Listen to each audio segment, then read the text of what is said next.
When I was in federal prison, I felt like a fraud and a fool. Now you might be thinking, you're in prison, of course you're a fraud and a fool.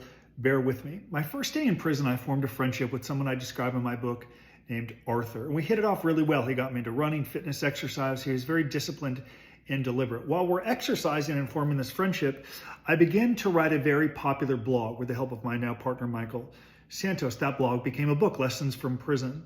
And through this blog, I'm moralizing, which is a tendency of mine. And I'm like, if you're in prison, you need to understand the tendencies, the mannerisms, the idiosyncrasies that led you to the wrong sides of prison boundaries. Document your journey and document to your friends and family how you've changed.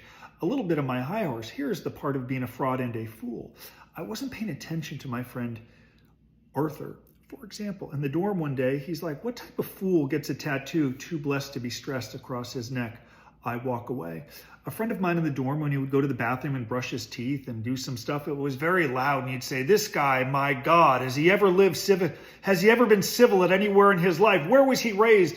In a bar, and I would sort of turn the other way. In the kitchen, a friend of mine named Jeff, with whom I worked, he used to randomly yell 5 minutes, 5 minutes. How I have no idea why. Clearly it broke up the monotony of prison. Then he'd say, what sort of fool yells 5 minutes in prison? And then one day I'm walking the track with someone who had the tattoos 1488 and 2316 on his body. And those are symbolic of some KKK, white supremacy type stuff. And one day he called me aside and he said, look, man, you're a Jew. What the hell is wrong with you associating with white trash? I didn't really say anything. I kind of turned the other way. And then one day, the final straw, it all had piled up together. I learned that a friend of mine, Sergio, was getting ready to go home from prison.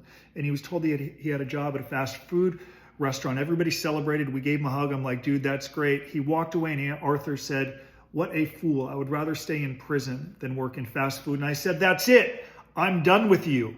I went to prison because Judge Wilson said at my sentencing hearing, you enabled this conduct. You turned the other way for money. That was my tendency. I heard this friend of mine for so long making fun of other people.